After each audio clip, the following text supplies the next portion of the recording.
Welcome, ladies and gentlemen, to PCT Podcast, Episode 1. My name is Jalen from Pop Culture today, and I am joined by Matt. How's it going?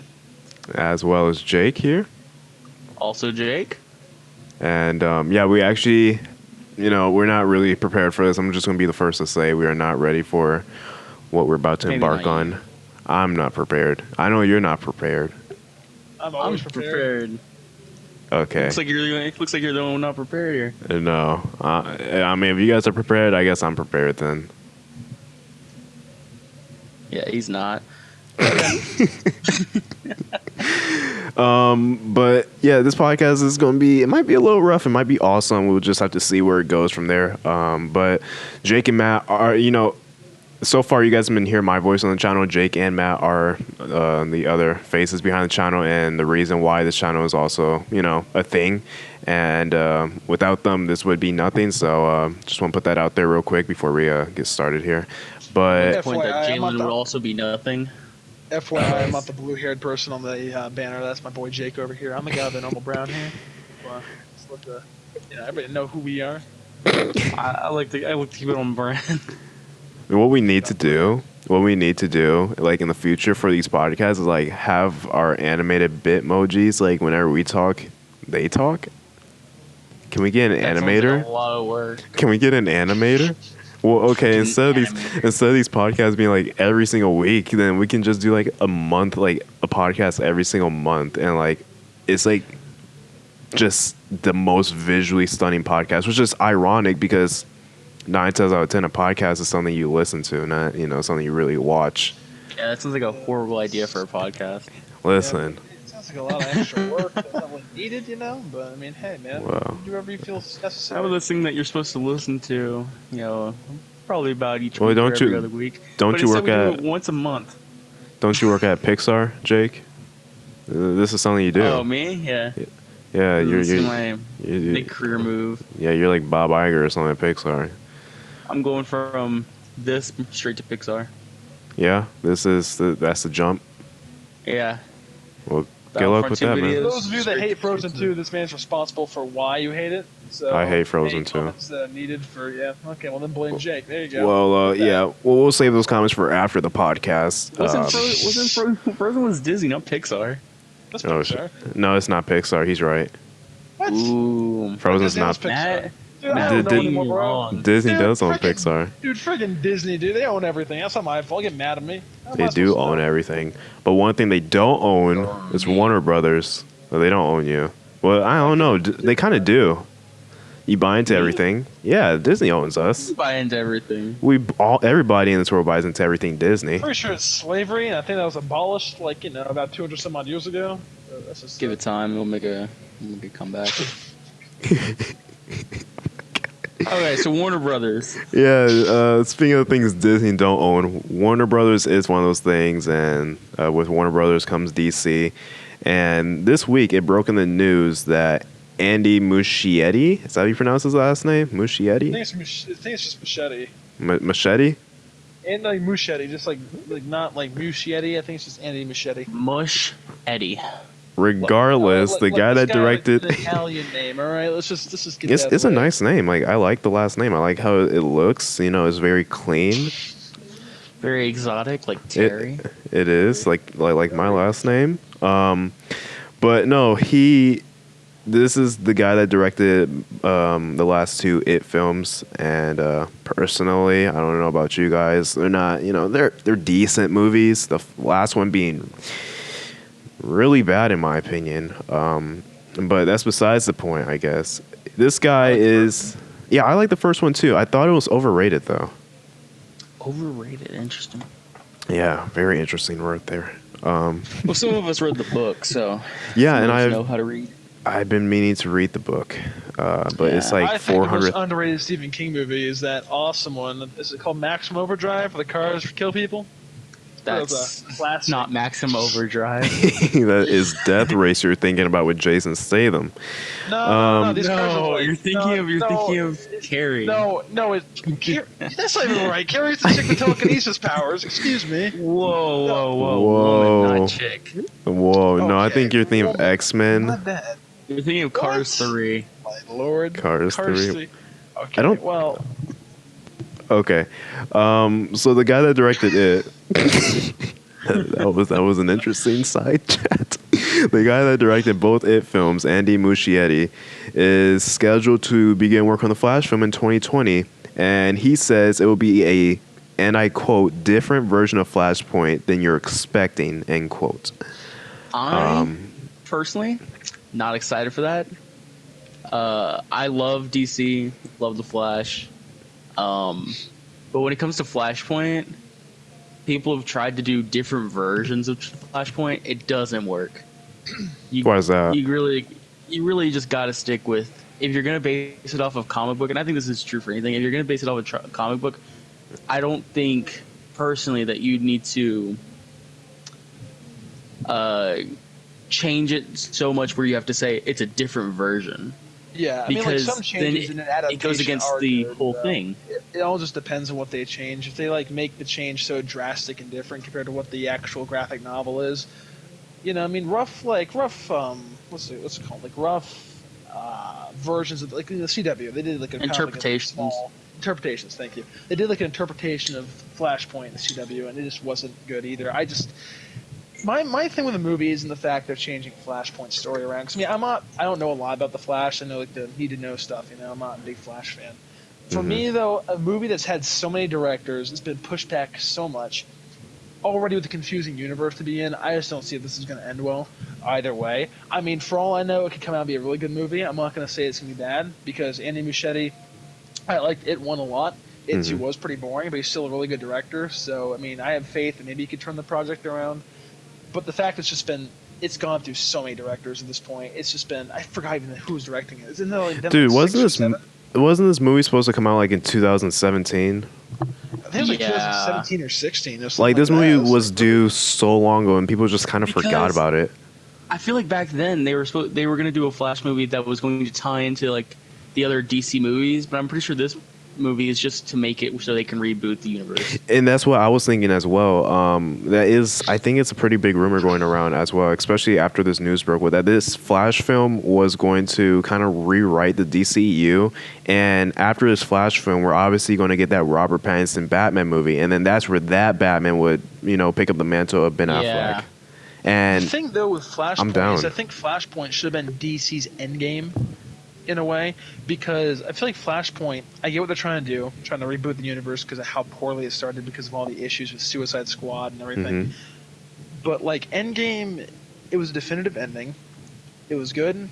It changed the universe up and things were changed. Flashpoint could have been that for DC if they did a really good start, because I feel like wasting Flashpoint's potential within the first story arc of, like, if they're doing a Flash trilogy like most superhero universes do, they do a trilogy per character.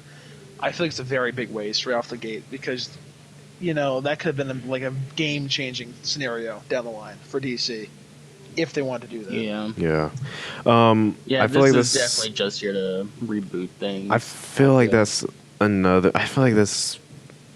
the issue as of right now with the DCU, though, is the fact that they're trying to be too much like the MCU. Definitely. And Well, they saw that it worked, so they were like, let's just yeah, copy it. but that was the issue, dude. They wanted to catch up. They tried playing catch up. They tried Well, it's like establishing all these characters and all these stories with 4 movies. By the time Avengers Infinity War came out, what was that? 20 movies before that? 21 movies, something like that? Yeah. Like they tried making they tried, yeah, and you can say that with the Dark Universe back in, what was it? When did the Mummy come out?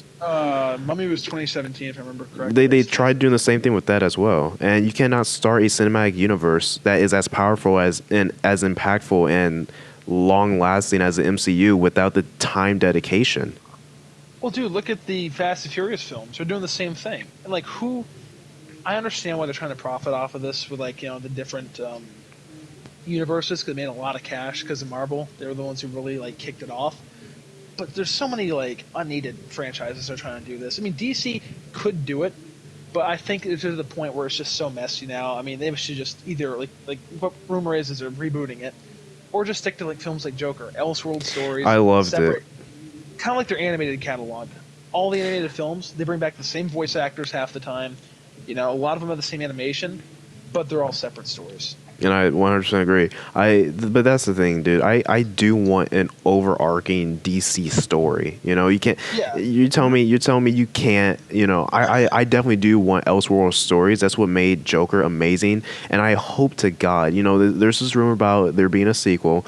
However, I hope to God that there isn't. I hope that this is a movie we can look back on 40, 50 years from now and be like, dang, you remember that one DC movie that came out? And we're gonna be like, what was it? And we're gonna be like, Joker. And, you know, something like that is going to stand out a lot more than what they have done since 2013. In a way, DC could also beat Marvel with this and overstep them. They can label themselves two different groups.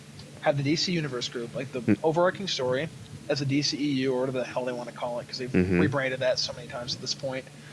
And you can have the Elseworlds group. Have like a logo. Like the comics, like DC now has the black logo for like the more mature comics. Yeah. Have a logo so you know which ones are which on the boxes. Like you can like have an extra leg up over Marvel if you wanted to by having like two different types of series at once.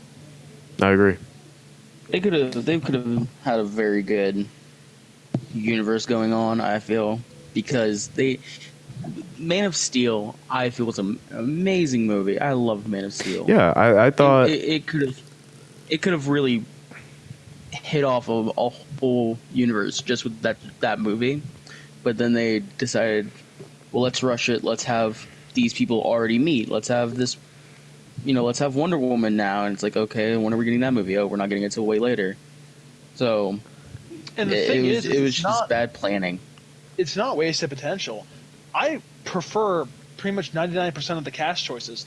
Gal Gadot, Wonder Woman, perfect casting.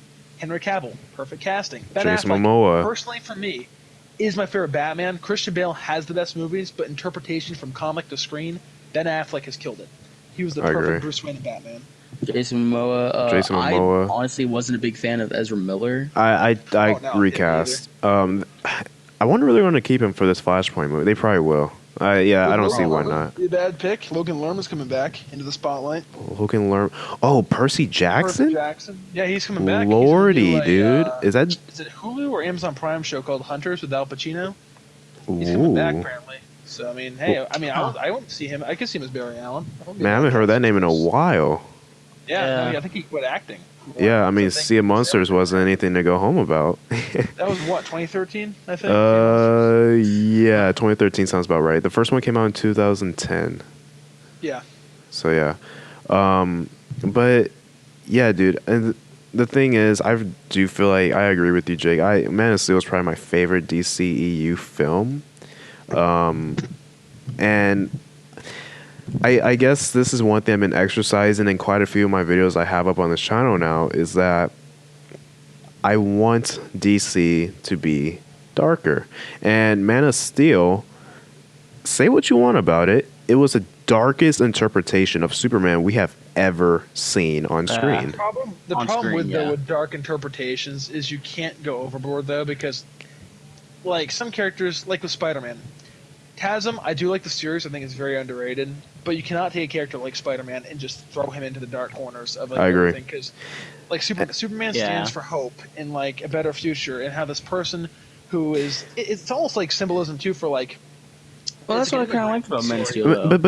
But Man of Steel wasn't like a Watchmen style dark. It was darker than what we've seen, but like it was the perfect type of dark for his character. So if DC wants a darker angle, I'm all for that. They just gotta make sure they keep themselves in check to the point of like, okay, don't make a dark Flash film because that's just not gonna work. It's Flash. Well, that's what I liked with Man of Steel. Is that it was a darker universe, but Superman was actually more. He was more of a lighter tone in it. Everyone else was scared of Zod, and Zod was a threatening villain. But Superman, for the most part, until later on, he's pretty hopeful about the situation. If anything, I feel like Man of Steel and why his tone worked really well, I think it felt more grounded and more realistic, if anything. And I'm totally fine with that. If you compare Man of Steel to like the 70s and 80s superhero or Superman movies and the 2006 movie, those don't feel realistic at all. And I feel like Man of Steel, the darker tone is what made it feel a bit more realistic. Go ahead. I think what would have been better for Man of Steel, the first one, I agree. I like the first one. I give it like a good solid 8 out of 10. I think it's probably the best, if not second best for me. I like Aquaman a lot, but what they need to do though with Superman is like, yes, darker beginning would have been fine, but if you're gonna do a sequel, make it a little bit later, because like the symbolism could have been like, the world was a darker place without him, and now that he's in it, he's making the world a better place, so things are happier, and then kind of like that contrast would be like really like interesting to see. Mm-hmm. But like with everything else, DC played all their cards right off the bat. They threw in Death of Superman right off the bat in the second film in the DCEU. They're throwing Flashpoint in right near the beginning of the DCEU. Doomsday. That should have been a lot later. That should have been a lot later. That should have been a lot later. And speaking of dark, dude, I like what you said, Matt, about how they need to check themselves, because that was the biggest issue with Batman v Superman, especially the Ultimate Edition. Granted, it's rated R, but it's too dark. It is too dark. It's way too dark. And a lot of the rated R cut makes no sense. Like, you'll see Batman throw a guy against the wall, anything. If you play the games or the cartoon or whatever you watch or whatever, he throws a guy against the wall and the blood flies. Like, that makes zero sense. Like, that was not even needed. Like, DC, I am fine with rated R movies and stuff. Like, Birds of Prey, fine with that. Mm-hmm. The new Suicide Squad, I hope it's rated R, because Suicide Squad, it's bad guys. If you want a kid's movie, Batman can be PG-13. Shazam, you got that. Yeah. Like Shazam and stuff. They have their catalog of characters where you can make these movies. They have the catalog of characters, but they also have a catalog of characters where you cannot make a lighthearted movie with these characters. Oh, yeah. And that's why Joker works so well, dude. If they would have made Joker PG-13, that movie would have not been as powerful as it was. Well, the thing with Joker, I mean, you could have done that, but the only thing, like, it really wouldn't have changed the overarching story. It's just the more, like, realistic, gritty tone wouldn't have been there. But, like, the story still would have been good, even if it was PG-13. I'm glad it wasn't. I'm just saying, but, I mean, if they did do that risk, though, I don't think it would have killed the movie right off the bat. I think all that would have done is just make people a little bit more, like, I'm glad they didn't do it, because it makes people less comfortable. Yeah. They like push boundaries sometimes because of all that issue with the whole like, oh my god, the theater's gonna get hit from these people who are obsessed with Joker, and nothing happened. It was actually a good way to show the world in Hollywood that, guess what, just because bad things have happened in the past with characters and just issues like that doesn't mean that it's gonna happen again. Mm-hmm. Take risks, take chances as well. It's one of those things you have to juggle and figure out the perfect balance, because if you have one side too light or too dark, then it's just not gonna work. You just pick your time in your movies and what to do. So, what I'm hearing is that we all want Flashpoint rated R, huh? No, I just to be honest though, Flashpoint is kind of it is kind of dark. What I don't understand though with DC, I get why Marvel's not doing it, because they've done plenty of origin stories. Mm-hmm. But like, people who don't know the Flash, like, he's never been like really in a film before except for Justice League, and that one brief cameo in Suicide Squad. Do an origin story for these characters. That was, oh my god, dude. The DCU just, I'm telling you, rushed it. They play catch up, dude. They play catch up. They had a quote unquote origin for Batman at the beginning of Batman v Superman with him, rushed, watching his tower get destroyed. Like, ooh, what an origin! I'm glad that this is how his character was introduced in this cinematic universe. What they should have done with Batman is right off the bat. That's why I hope the Telltale Games is doing, because they're back in business. I've been playing through the season 1 and 2 again, and the cartoon did this. Start him off in his younger years, like in his late 20s, early 30s, and then throughout the DCEU, they could have aged him, and he could have grown as a character, kind of like Iron Man in the Marvel universe. Mm-hmm. I think that was probably one of the biggest flaws with Batman vs Superman and Justice League, is that they went off right off the bat with Batman being already kind of in his Dark Knight year kind of stuff, where he is already a seasoned vigilante, except this is the same year where Superman is just becoming Superman, Wonder Woman is just becoming Wonder Woman. It doesn't really work where if, Batman is already, in his 50s and everyone else is, still has their career ahead of them, because now he can't. Now it feels even less likely of him to be able to hold himself in those kind of scenarios. And there's so many missed opportunities too, like in BVS, dude. Seeing the Robin costume with the graffiti on it saying, like, I forgot what it was with the Joker. I would have rather have seen that movie. Like, that to me was way more interesting than the story going on in DC. Like, yeah, we get it. It's Robin. It's Batman. Everybody knows him. But the death of Robin and, like, the Red Hood story arc would have killed it. It would have been a really good film. And I'm a person where, dude, I will easily, if a new animated DC movie comes out, I will buy that in a minute. I don't care what the reviews say, because I already know personally, 9 times out of 10, I'm going to get a better movie than the live-action movies they're making. I already know it. I already know it. DC animated films are... They go hard, dude. They go hard. Yeah. Well, dude, Warner Brothers is the reason, though, I personally believe, behind the live-action failing so much. They had, apparently, like, with directors, like, who was it directed Suicide Squad?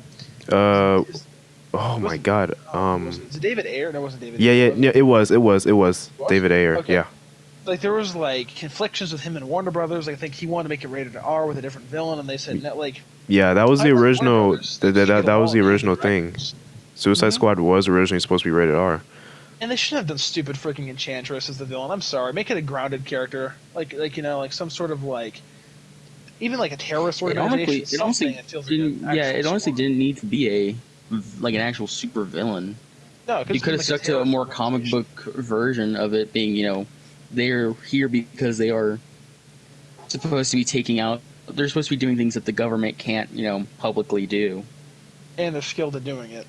Yeah. And so instead of saying, oh, here's this thing that happened only because we made the Suicide Squad, how about show them actually doing what it was made for in the first place?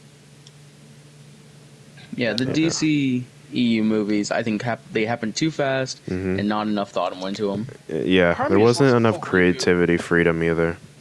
With a recast, but like I don't want them to recast because Gal Gadot is perfect. Henry Cavill is that's the thing. I think the way they're going to make Flashpoint work, they're going to like kind of rewrite it to a certain extent, but they're going to have some sort of loophole where they keep the people that DC obviously knows the audience likes. I mean, killing off Ben Affleck, that's a guarantee.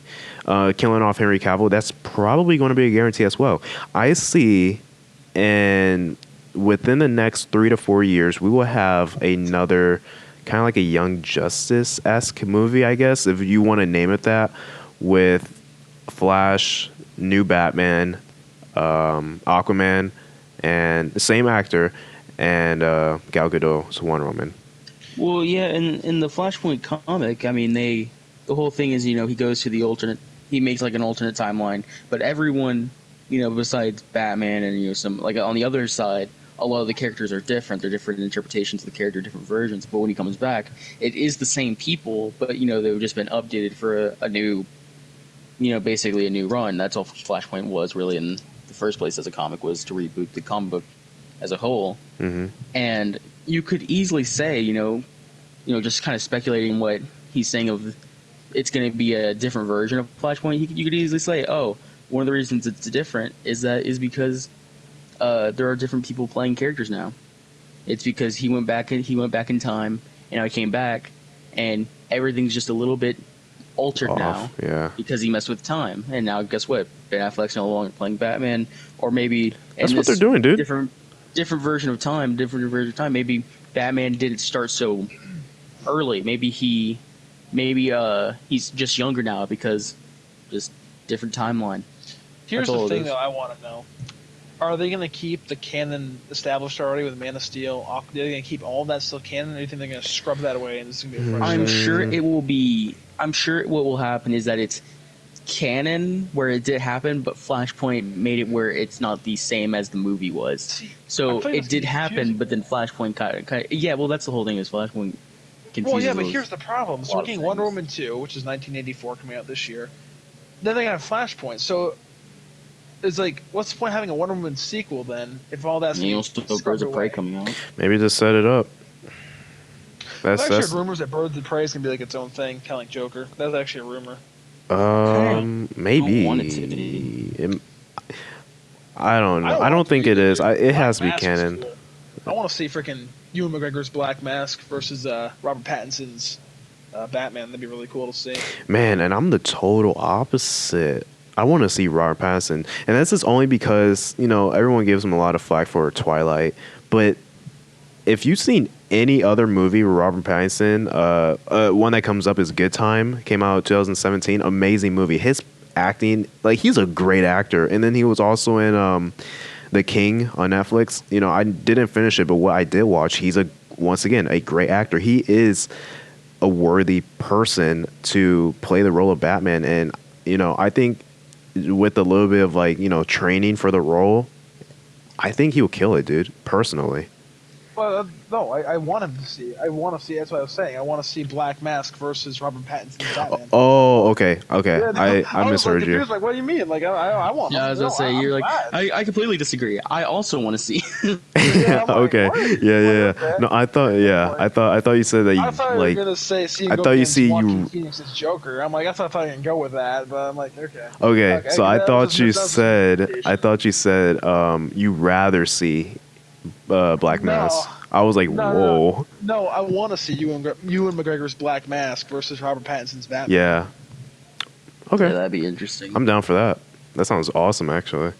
I also got my boy Colin. I think Farrell Robert Pattinson's gonna be Penguin great. now. He's a great actor, dude. Colin Farrell. He's been cast as Penguin. Wasn't it Seth? No, not Seth. Jonah Hill. Seth Wasn't he?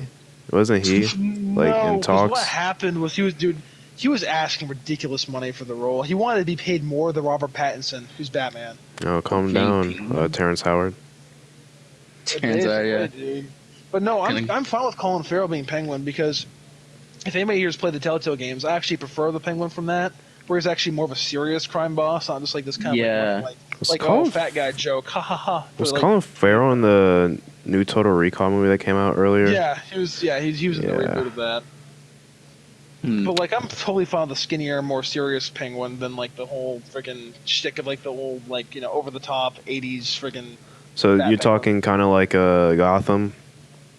Yeah, kind of. I mean, even Okay. with that, if you watch the finale of the series, they kind of went with a more cartoony, funny version of Penguin. Again. Yeah. Gotham's a very conflicting show. Just if you watch it, there's a lot of conflicting tones. But that's a different topic for another day. Okay. Yeah, I think Robert Pattinson will do well. I think that Flashpoint, even if it's not a great movie, I think is semi-needed. Mm-hmm. Just because you have so many kind of almost conflicting movies going together in the kind of like DC universe right now, that I think it might just be easier to say, okay, let's start over. Let's kind of take a minute, step back. Here's what we need to do. Yeah. Yeah. And we know why it's there. We know what they're doing. Yeah. Yeah. It's like I don't that's the think they're best trying part to hide about it. this. I think everyone knows. I think everyone in the Yeah. like the audience knows that.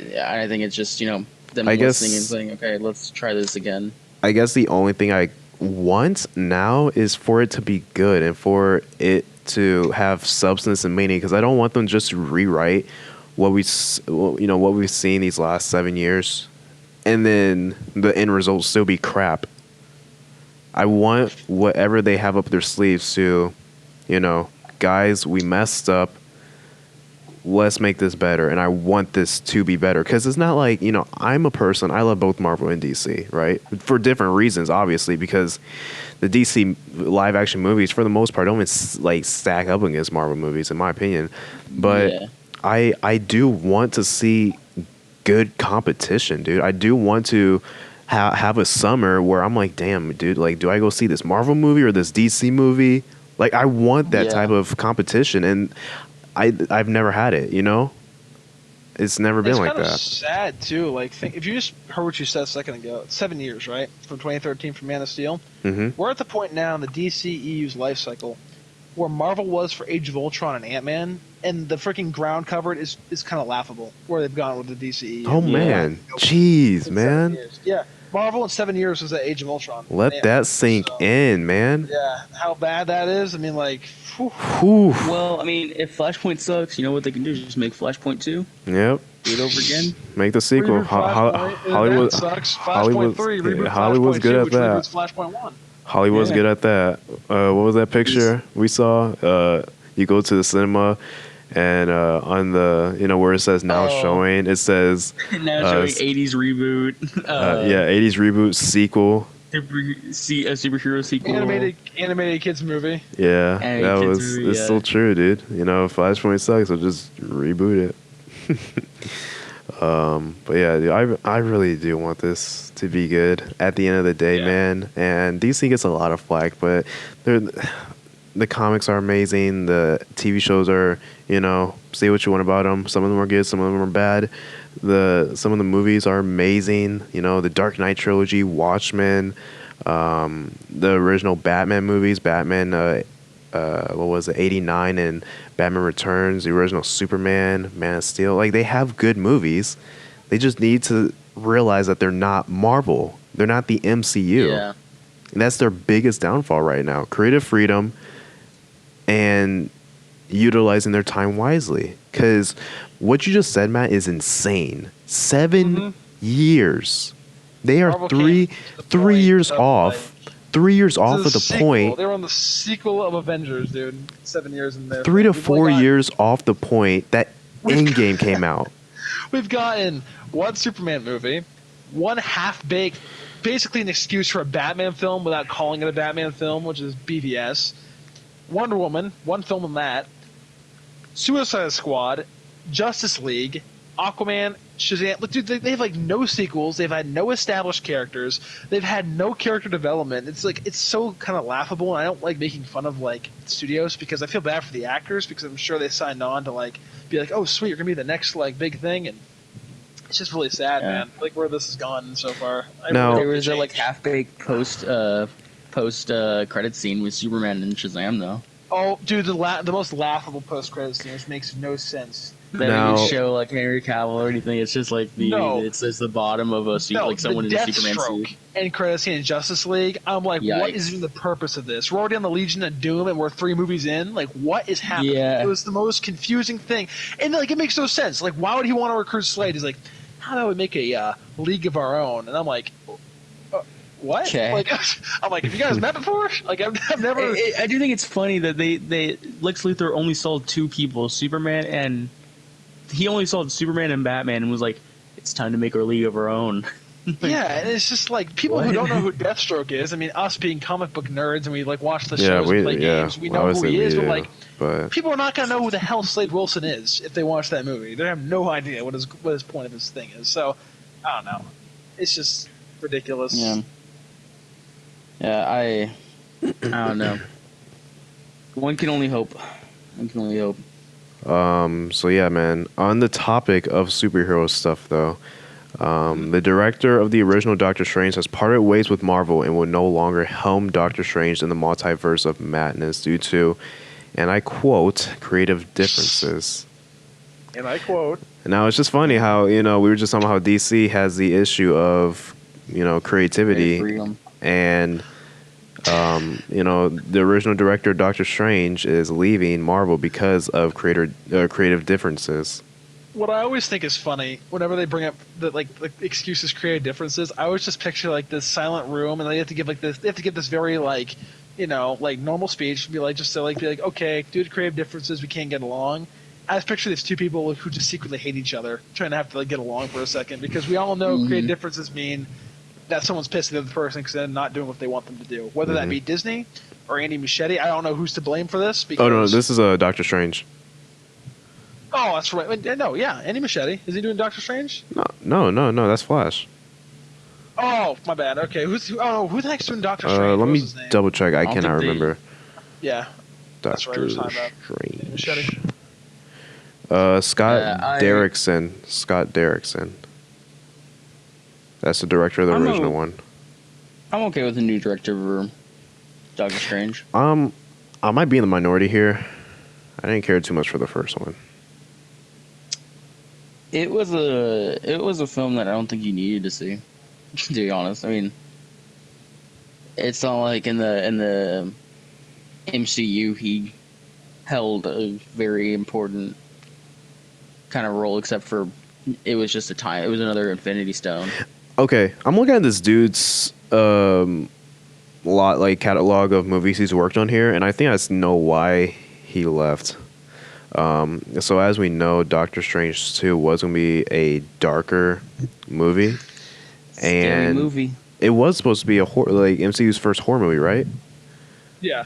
And Yeah. looking at this dude's catalog, Sinister 2, Deliver Us from Evil, Devil's Not Sinister, The Exorcism of Emily Rose, Hellraiser. Like, this dude was going to try to make... I'm not saying he's going to try to make it rated R, obviously. I don't think that's what Disney wants at all. I don't it wouldn't think, fly. It would not fly. but I do think, and I will say this, I do think it was too dark for Disney. I think they read that script and it was like not happening. And he was like, I want this. This is my movie. I want this to happen. And it was like, no way.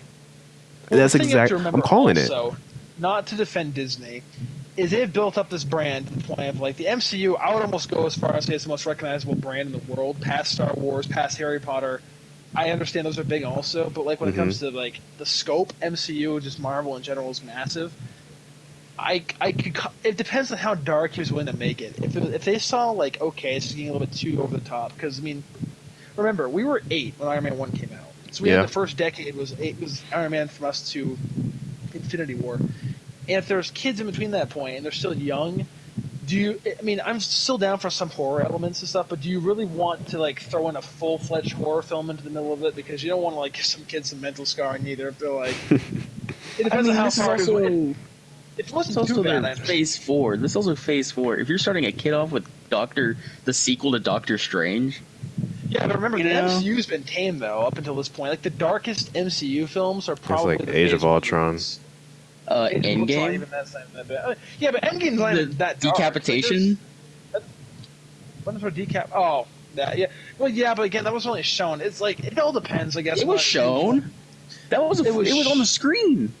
Oh, yeah. I remember being very surprised by seeing it an on-screen decapitation. Yeah, I'm talking. Yeah, but they didn't freaking show enough to like show blood flying. That's what I'm talking about. It was more along the lines. Oh no, it's still pretty. No, it was pretty graphic. dark. I'm not saying it wasn't dark. I'm just, I don't know. I can see both sides, I guess, to this one. It all just depends on what he was going to do for the movie, and if it. I don't know. That's a hard one, dude, because Disney can be hard asses. Also, I really don't know. Yeah. That's why I already know it, dude, and. You know, I'm a little sour because of Rise of Skywalker, so I'm going to try not to let that sway anything I'm going to say here. But dude, Disney needs to back off, you know, and I understand.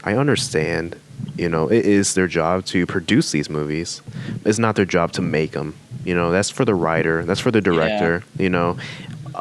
That's like me, right? Let's put this into a pop culture today scenario. You know, let's say I'm Disney, right? I made this channel. I made it as big as it is today, right?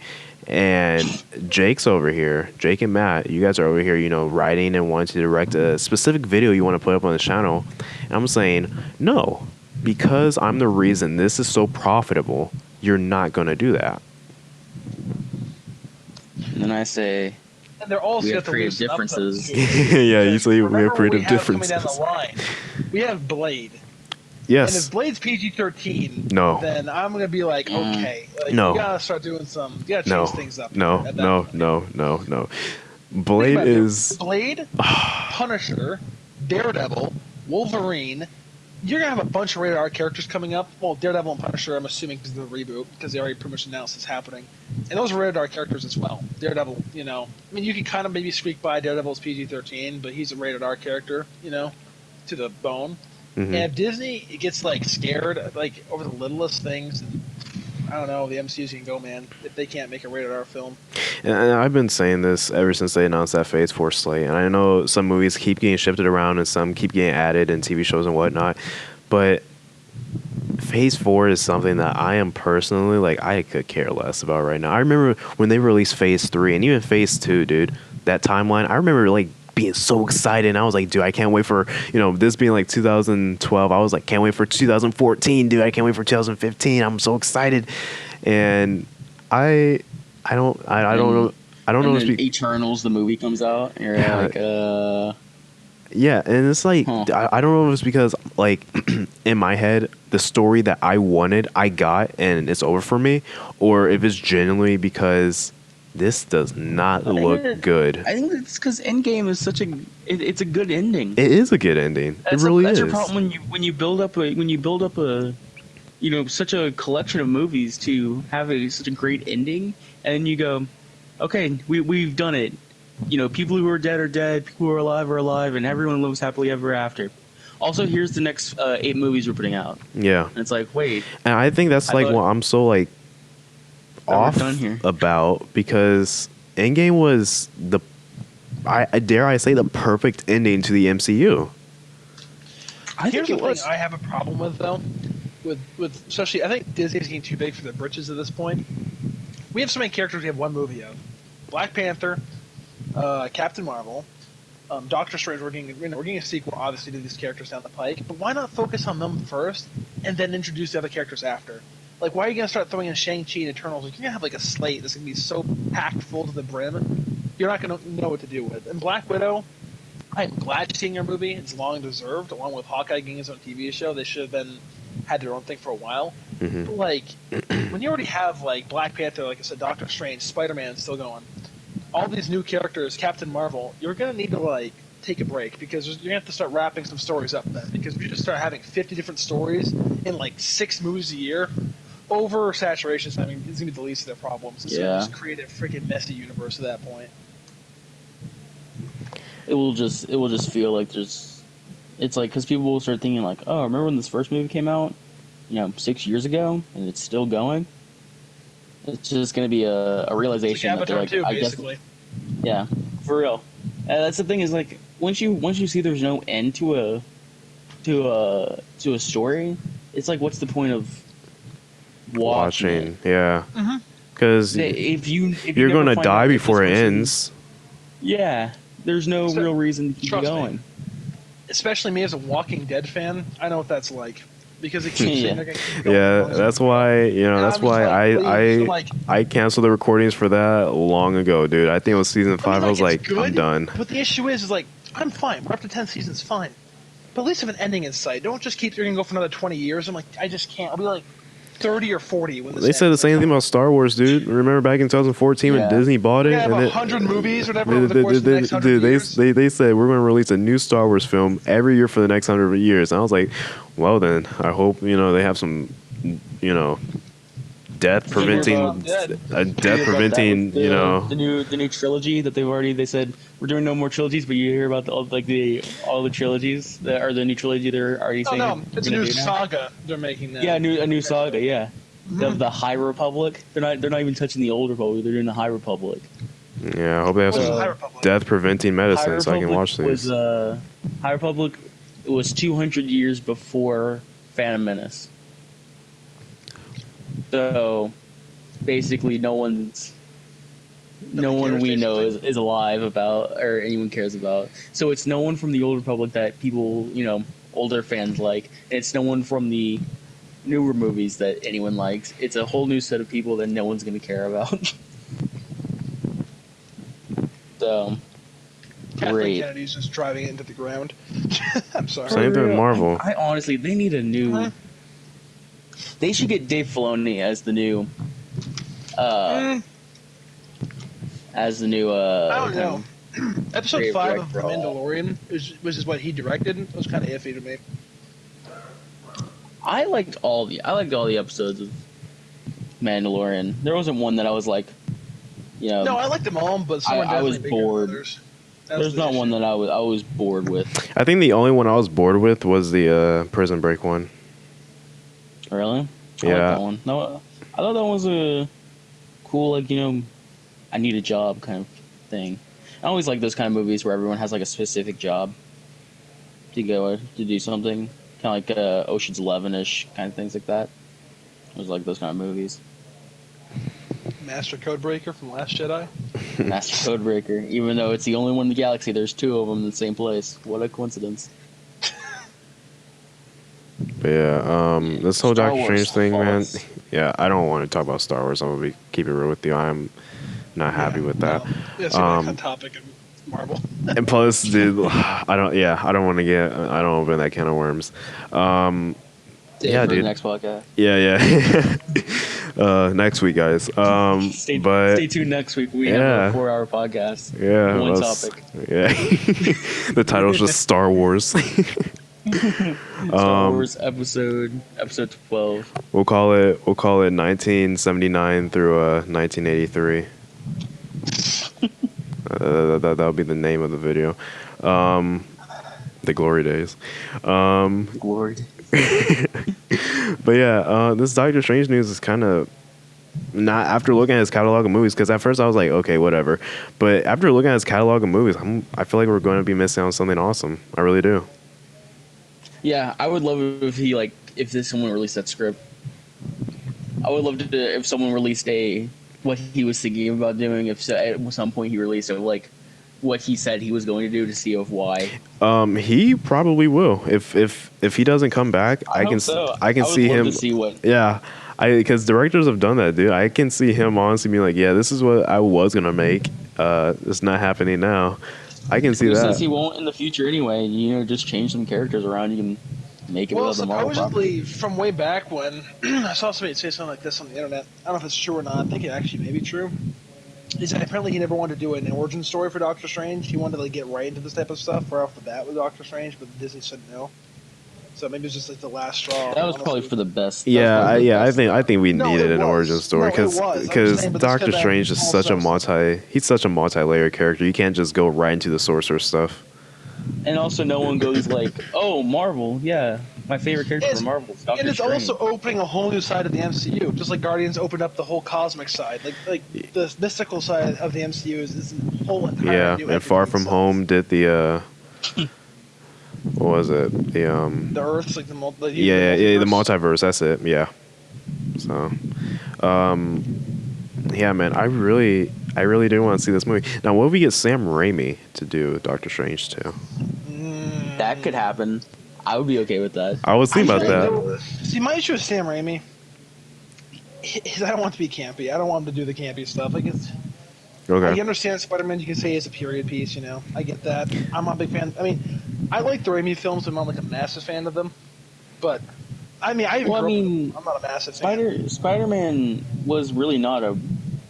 That is a very odd thing for Sam Raimi to work on. Yeah. That is usually like. Well, I know, yeah, because he made Evil Dead. I mean, I know that. Yeah. I know that. But what I'm saying is, though, if he gets back into the superhero genre, I don't want him to still have the mindset from how long is it? 13 years ago now, Spider-Man 3. I don't want to. I doubt he would. I don't know, dude. Sometimes it surprises you how some people and ever since directors out there. Ever since Spider-Man 3, I think it's safe to say that his directing status has kind of went down because he's directed and written and produced a few movies after SP3. Crawl. He did Crawl. And he did do Crawl. But besides Crawl, they haven't. Crawl was campy though. I watched that. And that's a campy movie. It's like I haven't seen it. I heard it was a good movie though. But it was pretty good. Besides Crawl, a lot of his movies haven't, and I haven't seen Crawl. But besides Crawl, a lot of his movies just haven't been good, and that's the truth. They haven't been good. And when I say I don't want him to have that mindset, because directors can still have that mindset. Dude, look at James Cameron. If I can catch some flack for this, I don't care. I think James Cameron is one of the most overrated directors. I mean, yeah, T2, I heard Aliens, yeah. T2. Aliens was really good. I loved Aliens, but he keeps trying to make sequel after sequel after sequel. These movies he worked on from 20 some odd years ago, and he is just stuck in the past. I don't want to see Raimi do the same thing. I don't want a campy MCU film because that just conflict with the tones. I mean, MCU can be comedic and funny, but you also have that kind of ground, a down to earth kind of grounded feeling, universe they've already established. Mm-hmm. I think with Sam Raimi, and I think it could work. I would actually like to say that because while we've been talking about this in Sam Raimi, I think of I think of Spider-Man and the scene from Spider-Man 2 when they're taking off Dr. Octopus's tentacles, the tentacle things. Yeah. That scene is amazing. The director, I would love to. That was an amazing scene. I thought you were done. My bad. I'm just saying that scene is amazing, and it's such a a nice kind of like Sam Raimi touch of like a kind of horror scenario. Yeah. A director I would like to see personally take over the project, if they could get him, is the guy who did Haunting of Hill House on Netflix and Doctor Sleep. He is so good. Mike Flanagan. I think that's his name. I think it's Mike Flanagan. Yeah. He is like an up and coming, really good horror director. Isn't He's really good at it. Yeah, dude. And Doctor Sleep looked very trippy. Yeah, he's very good at trippy stuff, and like he's very visual. Like in Haunting a Hill House, there's like a lot of like characters like in the background, like you don't even know it's like it's not even just there for shock or scare value. There's just things you would notice until you watch it the second time. You'll notice things in the background, like very. It's just there, you know. He's very good at what he does when it comes to crafting his like type of material. I wouldn't mind seeing him do like a kind of like a really good MCU film like that. Now, you do understand what we're doing right now, right? We're listing all these directors that most likely will not get the job because of their horror catalog. What Disney most likely will do is hire Taika Waititi to direct it, and then that will be the movie. Yeah. What about Andy Machete or whatever his name was? Oh, Muschietti? He probably has Muschietti, he probably has a contract with Warner Brothers. Nah, dude. Let's get my boy Andy Serkis in Venom too. Come on, we don't want Andy Venom 2 Serkis, to get yeah. you. Andy Serkis. I that Venom, dude. That is probably one of the worst movies I've ever seen. Was Venom. I'm surprised how many people like that movie. Yeah. I remember I remember when I seen it on Twitter and people were saying, "Can't wait for Venom 2." Love Venom 2. I was like, yeah. You know, I thought it looked horrible from the trailer, but you know what? I can watch it. You know, I like Venom. I watched that movie and I was disappointed the entire way through. You think? And I guess I'm a moderate Spider-Man fan. I know quite a bit about Venom. Jesus, dude, that was atrocious. I don't know what to say to that. That's all you can say is just Jesus. That's I really don't know what to say to that movie. I really don't. But yeah, there was another director I was thinking of. I lost it. But yeah. What about Oh no, he has a deal with Warner Brothers. The whole thing is just It's sketchy. I think, in my opinion, studios should stay out of movie interference unless it's needed. Like story-wise, unless it interferes with canon. Let the director's are the director for a reason. Unless they have a bad rap, let the director do their business. They're there for that reason. They're there to make the movie you ask them to make. Trust them, and you know what? If they let you down, then learn from experience. You know. And 9 times out of 10, never dude. trust again. And 9 times out of 10, dude, I think people work best whenever they have the freedom to make whatever they want to make. The only thing is they have to make sure it doesn't conflict with canon, especially with the MCU. That's what makes it so. Yeah. Okay, I'm not going on a Star Wars rant, but like that's but like that's the only issue I don't mind studio interference with. Is like, let's say whoever they get to direct Doctor Strange 2. Oh, let's throw the Fantastic Four in this, but the Fantastic Four from the Fox universe from way back, like, and then they start doing stupid things like that, and obviously interfere. Like, I mean, and they're like, why is Killmonger Human Torch? No, I'm talking about from way back when, Jake. I'm talking about you went. Yeah, you went. Chris Evans, Chris Evans. Dude. That would be even more confusing. Yeah, I thought Captain America was old and frail. I thought he died. He got his dance. Is he in hell now? Why is he on fire? But yeah, I mean, like, that's the only time I actually understand studio interference. If the director obviously is incompetent and can't make what they're trying to ask him to make. But if you know what, if you think it's not going to work, trust the director first. That's just how I'd go off of it. And if it bombs, then you know who to blame. Yeah, I don't know, man. We know who to light up on social media. Dang, man, I'm telling you. At first, I wasn't like I didn't care, but now I'm like, damn, I think we're really missing out on something here. I mean, who knows? I mean, it could be for the better. We don't know what he wanted to do either. Because the rumor was way back when, like I said, he wanted to skip the origin and go right into like this kind of stuff. So who knows? Maybe he would have jumped the gun and just done something crazy. We don't know. We'll just have to wait and see if it comes out. Here's the thing, though. Do you think it's going to be delayed now because of this when was the original release? 2021. Next year. Yeah, 2021. I don't. That depends on how long it takes for them to find Yeah. I can see it be pushed back to as late as fall 2022, but if there even is a delay, it would be spring of 2022. If there's a delay at all, I think. Was this supposed to come out? Yeah, it was supposed to come out in November, right, or October of 2021. Yeah, it was fall of 2021. It all depends on when they find a new director.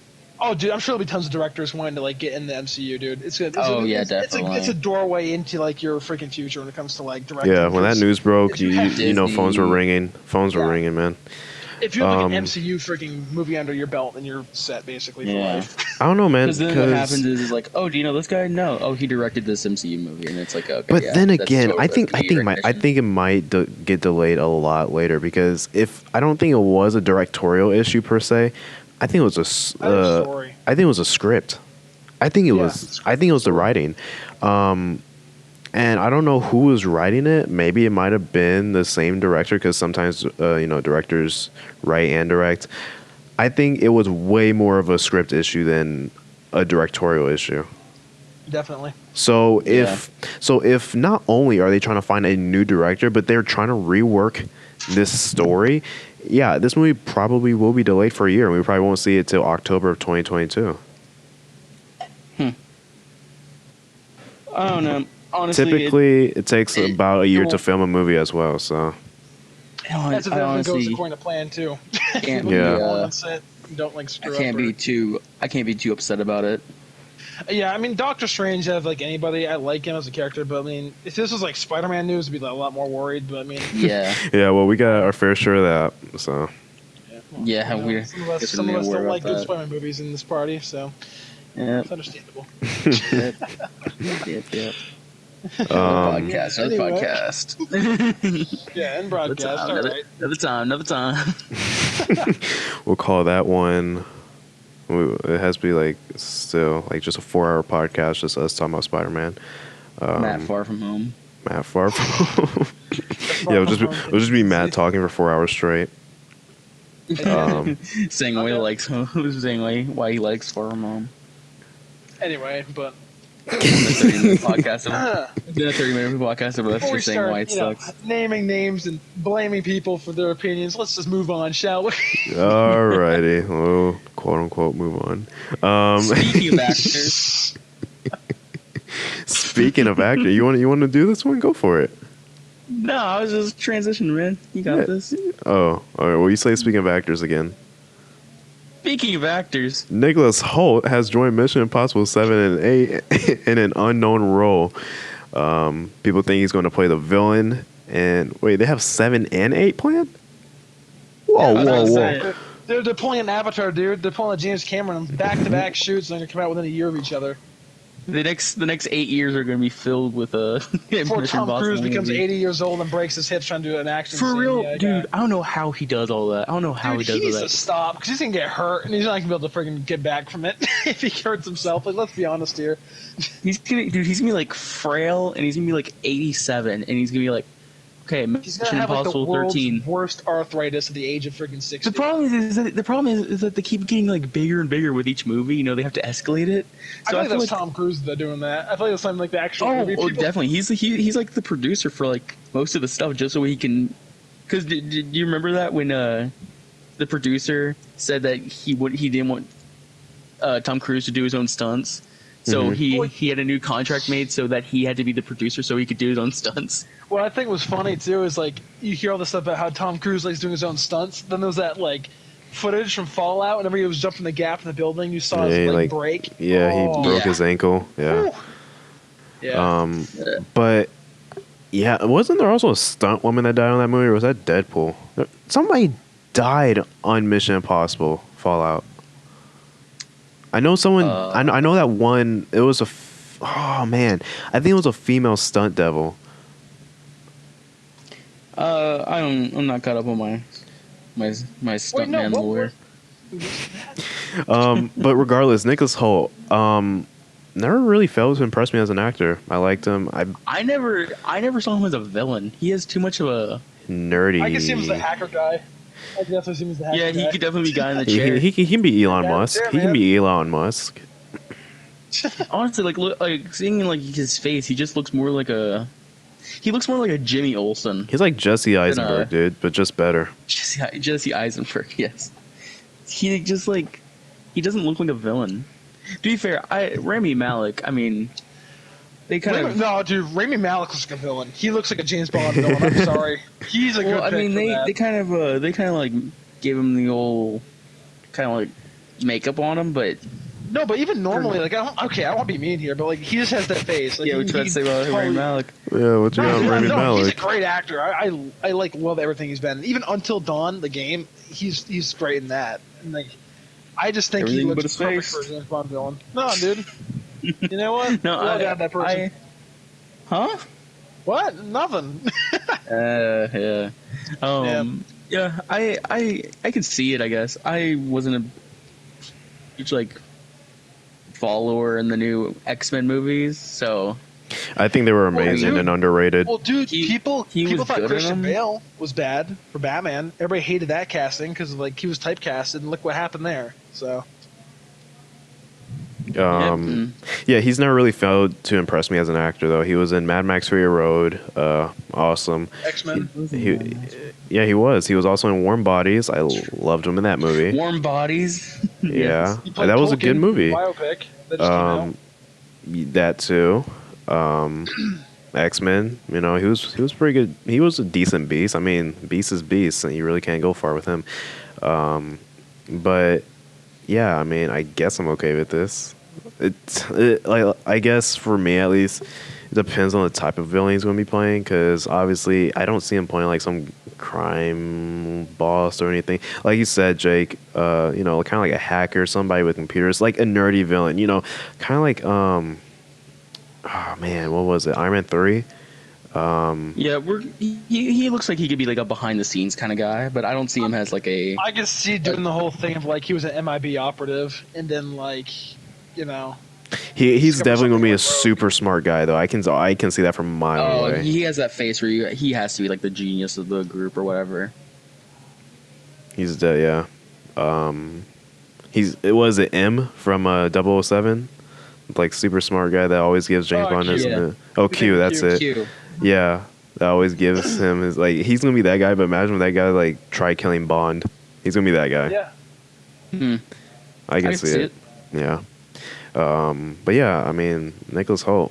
Never really thought I'd seen him in a Mission Impossible movie. I didn't see him as a villain, but I'll watch it.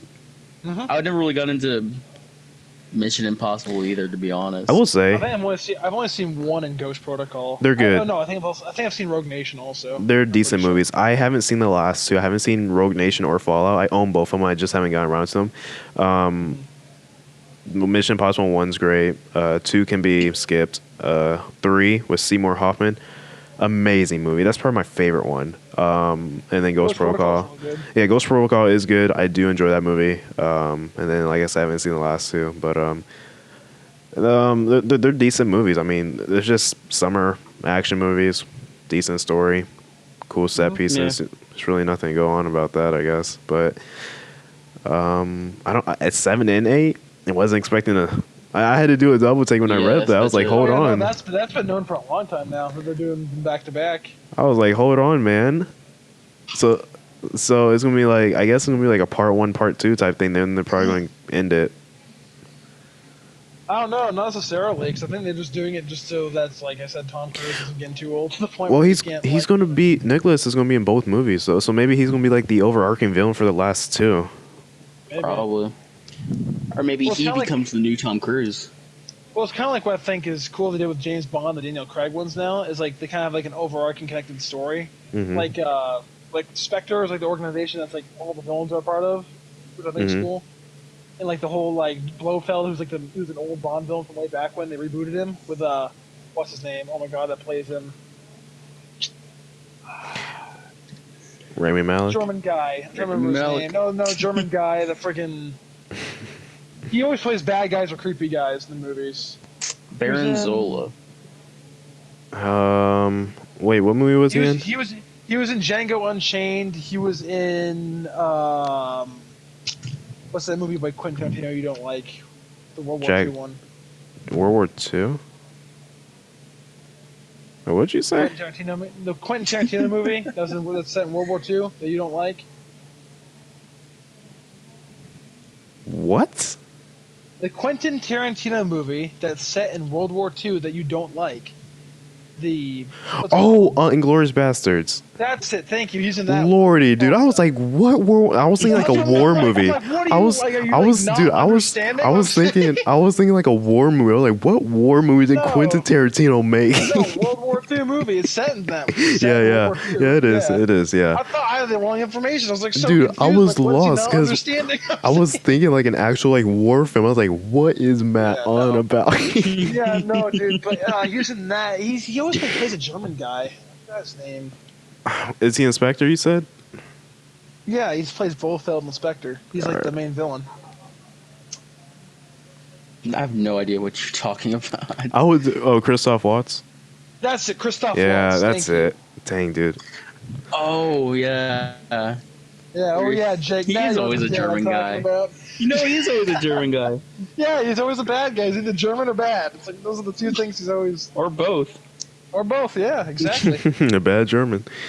Damn, dude, that was. I'm not gonna lie. I'm still on that Quentin Tarantino thing. That was pretty funny. I was like, dude. Yeah, I'm sitting there like, what is this man not understanding? Dude, because in my head, I was like, Quentin Tarantino making a war movie. I was lost. Okay. I think I said World War II movie. I think you should be saying war. That's where your mind went. But anyways, off of that. Can't wait for that movie. His 10th one, a war film. So yeah, I guess I'm excited for Mission Impossible 7 through 14. It's gonna be interesting to see Nicholas Hoult and all of them. It's going to happen. We know how Hollywood loves sequels. I honestly think that Tom Cruise, I think he is going to be trying to do his stunts. He's going to try to be in these movies there as long as he can. Oh, 100%, dude. They make money. I don't think these are the last ones. I think this is just be one overarching story for these two from them. Which I'm perfectly fine with. Everything needs to come to an end. Part of the journey is the end. So yeah. Yeah, I think it's time for a change in pace. We've been talking about movies for the past almost hour.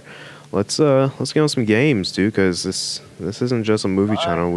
Side of the go for it, man. Go for it. This is all you.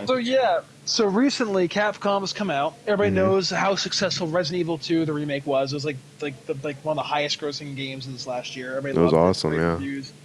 Capcom's had to turn around, so everybody wanted a Resident Evil 3 remake, which we are finally getting, thank God. For some of us who haven't played the original ones. And what they came out with instead was, because if anybody's played the original Nemesis, which I have not, but I know a lot about the game, is it's a very short game. There's like a lot of segments that just like, it was more of like an honest add-on to Resident Evil 2 than it really was a brand new game. So with the remake, what's come out and they said they're doing, because apparently in the original you can have multiple different endings. Well, with the new one, they're scrapping that entire thing, which I'm perfectly fine with. A series like Resident Evil, in my opinion, needs to have a definitive canon. It needs to have 1, 2, 3, all the way up to 7 and 8, whatever they're going to do for 8. And instead of having the multiple endings, you're going to take their resources and they're going to make new segments of the game. So new story areas, more in-depth content, which I'm totally fine with. But a lot of people are against that because they wanted a remake or a remaster, not a full-blown different game. So I just know what you guys your thoughts were on it. I mean, it's a pretty big thing going on right now. Considering it's a remake, right? It's not like a remaster or anything. I'm fine with this. The difference between remake and remaster, and people tend to get this mixed up a lot. A remake is envisioning on something. It's bringing it back in a new way. The new Ghostbusters was a remake. It was a remake. This remaster is just bringing something back as it was years ago and polishing it up. So considering that this is a remake, I am perfectly fine with them changing up how the story works. Obviously, they're not going to change the story all that much. Obviously, it will most likely contain the same story, but they're just going to have a definitive ending. And I get what they're trying to do, with the success of, the recent Resident Evil games, aside, Resident Evil 2, I'm talking like Resident Evil 5 through 7. 6, see, that's the issue, though. The reason why I think they're doing this a lot is because Resident Evil had a very good track record, especially 4. 4 is like the most like. Yeah. I mean, I think 4 personally for me is a little overrated. I like it a lot. It's a great game. Don't get me wrong, but like after 4, 5, and 6, they were like, they weren't that great games. Mm-hmm. And I think what they're trying to do is because 7, they technically rebooted the franchise without rebooting it. It was like a soft reboot in 2017 when 7 came out. Mm-hmm. And I think because of the conflicting tones, because of how like modern it like moved into, because Resident Evil is like one of those very, it's very it's a period piece, kind of like you see in movies. It's a very period style game. If you look back at the originals, like how kind of corny and cringy they can be in the story. And what I think they're trying to do is they're trying to like reestablish Resident Evil as like a modern day, serious, like gritty, horror franchise with some sci-fi elements. And I think what they're trying to do is for players who didn't play the originals, like myself, because I came in around. Well, my first was really 7. That's the first one I really played, but then I went back and played the other ones. But it's giving people a new platform to go to, because I think they're trying to make it, like I said, a pre-established canon so they can move forward, because it's so muddled. If you look back at the games, there's like a lot of like plot points that don't make sense. There's a lot of like just different tones and stuff to the games. So I think they're just trying to like bring them all underneath one banner so everybody can just know like, what Resident Evil is. Which I'm they're just trying to make an established canon. And you said it best, and I get it. They're trying to make it something for a newer generation. It's something that's more grounded and something that's not so convoluted. Because right now, if you were to try to play the Resident Evil games in chronological order, you could 1 through 7, and then obviously you have your spin-offs and whatnot. But it's not a coherent story. It's not, and then aren't some of the movies canon? Like I'm not talking about the movies aren't canon. What about the animated ones? The animated ones? I'm not sure. I thought you were talking about the live action. No. I know those movies aren't canon at all, but I think some of the animated ones are, and I do understand that they're trying to make a coherent story that's, understandable for a new generation. So, which is why I played Raccoon City. That's the exact reason why they're trying to reboot. It's because Raccoon City. It's because this new one is going to be the sequel to Raccoon City. And people who are getting online and complaining about it, like clicking their keyboards and going on rants about it, the only thing I have to say to them is just keep in mind that like you will always have the original games. If you prefer those over the new ones, great, good for you. I'm glad you have something you like. It's your opinion. Everybody has their own opinion. I mean, there's much people argue over that kind of stuff, but keep in mind that everybody hated where Capcom was going, so they're trying to turn around and make a new leaf. And would you rather have a game from the '90s that's very short? I mean, I don't know if it's a good game, but it's a very big cult following. Nemesis does, especially. Would you rather have a very short game in 20 now, and stuff with no content whatsoever, and this be done with it? Would you rather have a new game that still follows the same story, but with improved gameplay, more story segments, and a deeper narrative? I would have that over a heartbeat. Yeah. Compared to a full remaster of the original. No, I'm down for that. And personally, I think the most endings we should get in the game is exactly how they did it in Resident Evil 2, just 2 characters. Resident Evil is this franchise you can't have multiple endings because it has to have a definitive canon. It's very established when it comes to what the different viruses are, who the characters are. You have to. RPGs are different because you have tons of different stories, but definitely with Resident Evil, it needs to have a narrative, linear story. Yeah, and I'm 100% down for that, and the fact that it has Remake after the name, I mean, it's fine by me. Is there anybody up in arms about this? Yeah, there's quite a few people who are very not happy with the whole they said this takes away from the original and you're getting rid of okay, well then play the original. I mean, I'm sorry, that's but you're always gonna have the original. I'm sorry, but if that's what you love, play the original. Don't buy this one. And you can still look at those as canon. They're not changing everything up. This is just people who want to get into the new ones. It's nothing different. It's just go off of what you like to play in the end. People were complaining about the character faces, saying the characters' faces were stupid and they didn't look like the original characters. Well, again, remember, these are remakes. That's that's the key word. It's not remaster, it's remake. Mm-hmm. Same story, but picture is almost like a movie franchise recasting an actor, rebooting. That's basically what it is. Flashpoint, yeah. Basically. Goes right along with the rest of the themes of this podcast. Yeah, they're going to go back in time as a new Resident Evil game. But yeah, man, no, I'm definitely down. I mean, I'm actually kind of happy because that was my biggest fear about how short the original was. I'm like, I really don't want to see a very short game, especially 2020, because I know how people can be saying, Well, like, oh, this game's too short, there's not enough content. Like, I mean, I don't know, man, because I think I don't feel like just because something's short makes it bad or like not worth the money. No, but you could beat the first one in 3 hours. Yeah, that's what I was about to say. That's what I was about to say. That game is short. That's exactly what I was about to say. And by the first one, you mean RE2? No, not the first one. I meant to say like the original RE3. It was like 3 Okay. or 4 hours long. Okay. It was very short. Okay. So I think the fastest I beat RE2 is about 5 hours. It all depends on your skill too. If you know where things are, how good you are. It all depends So, on but skill, regardless, so that game at most, without knowing what you're doing, probably an 8-hour game. Let's be real here. It's not. It's a relatively short game, and we don't need a 14-hour, 20-hour, Resident Evil game. But I do feel like get the story done. That's all that matters in these games. Tell a good story. Resident Evil has a lot of replay value because all exactly. playing through it and different challenges. Exactly. You can go through knives only or something like that. Like there's so much Yeah, replay value. you can turn this 5-hour game into a 40-hour game just by replaying it. Just because the game's long doesn't mean there's a lot of content. Resident Evil, like you said, the remake of 2 was like really short. I still find myself like going back replaying it every now and then. I've put quite a bit of time into zombies, just to have fun playing, shooting zombies and surviving. I mean, it's just like one of those things where you can do whatever you want basically in that game. Yeah. So, I have faith in Capcom, especially with their turnaround recently. Yeah, dude, they've been killing it, dude. They've been killing it. I will say. Lost After World, DMC 5, Resident Evil 7, and Resident Evil 2 Remake. I mean, all the games. The end of the PlayStation 3 generation and like the beginning of this one, like it wasn't good, but they've turned around. They've been doing a lot of good stuff. So I mean, I'm not tripping about it. So. Yeah. Yeah, I don't know anything about Resident Evil, so. So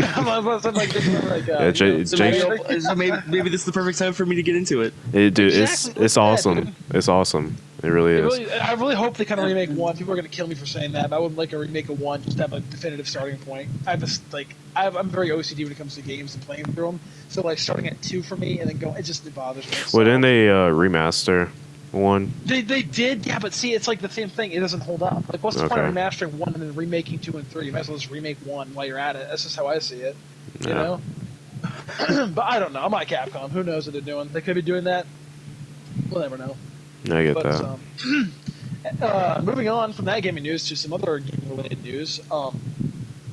Warner Brothers Montreal, the studio known for doing the Arkham Origins, not the Arkham series. Mm-hmm. They do like all the things for Warner Brothers that like they don't really, not like Rocksteady and stuff, but they actually had a full teaser come out again for what is assumably the new Batman game, which is supposedly going to be set after Arkham Origins, before Asylum, or after Night, which I kind of hope it's not after Night, personally. Yeah. But the teaser is like a shield kind of like logo with like a giant planet. You can see like some swords with like some talons. So, which everybody is speculating is going to lead to the Court of Owls, which are like a really like a big brand new villain from the comics, but they're very like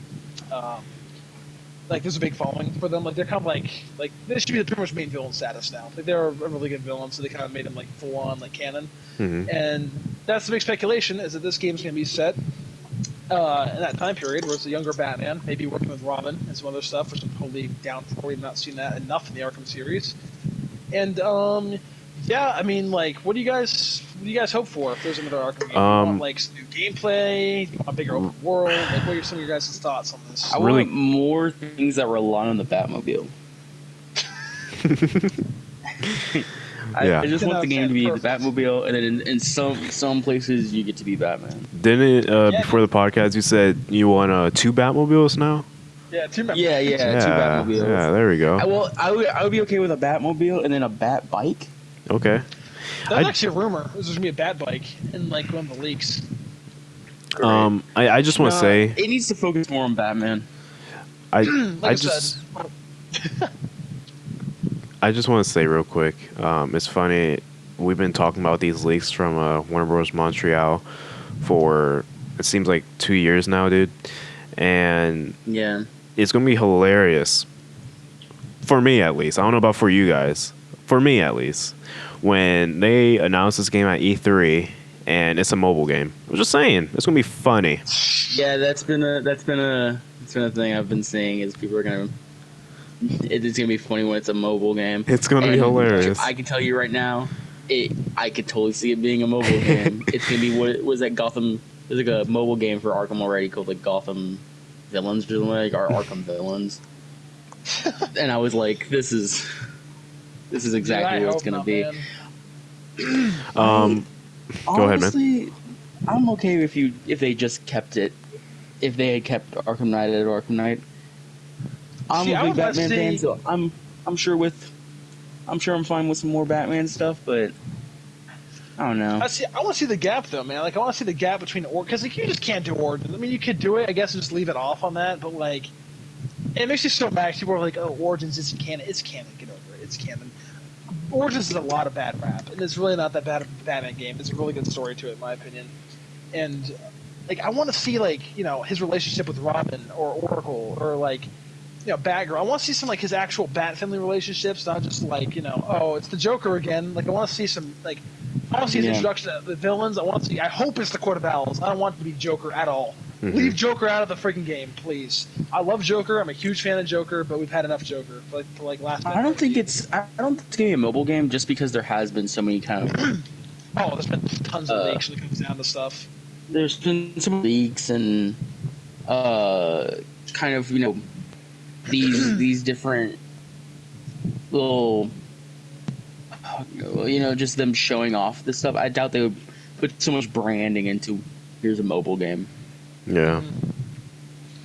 And like oh, you can go ahead. I was just gonna say I definitely don't want this taking place after Arkham Knight. About around this time last year, actually, I played through. Growing up, I never finished Arkham Asylum, so I bought the Arkham trilogy on PS4, and I played through all the games. I loved all of them, with your help, of course, Matt and Jake. And I was about to say, where's my shout out? And I really did like they were solid games, and they hold up. And so I guess my thing about it is I don't want it taking place after Arkham Knight, and if anything, I want a bigger open world because obviously this is going to be either just a next gen game or cross platform, and I want day night cycle. As dumb as it might sound, I do want that. But at the end of the day, I guess what I want most from this game is just a good story. I don't want something that feels kind of put to the side, and then they were finally like, all right, well, I guess we can make this game just so we can give them another one. I want a good game. For me, I have quite a few things I wouldn't mind seeing this game do. I'm probably asking for way too much. I know that, but the way I look at it, if you play the Arkham games, they're really great. All of them are, but some of them are starting to kind of feel dated a little bit. Asylum, like with the whole layout. I want them to have the same combat, all that kind of stuff, but let's move on. Spider-Man set the bar, as much as some people just may not like Spider-Man all that much. It set the bar for superhero games. The open world, the way it feels, the way how you play the game. What I want to see from this game, very I want to immersive. see what you said. Yeah, exactly. Okay. What I want to see from this game coming up is like you said, open world, massive Gotham, like you've seen in the cartoons and stuff, Gothic architecture, these big buildings and stuff, and day and night cycle. I definitely want that too. But I want to see kind of have some more Batman-esque things. Maybe you can go back to the Batcave and customize your gear, customize your Batsuit. Come and go as you please from the Batcave in Wayne Manor. Maybe even have randomly generated breakouts. Let's say you take down Two-Face, for example, right? And you put him in Arkham. Maybe just random events. Maybe you'll be playing the game maybe 2 weeks later, or even a month later, and he breaks out in the game to go get him again. Mm-hmm. So have different encounters. I want to see citizens. Exactly. I want to see them. I'm done with every Arkham game being evacuation.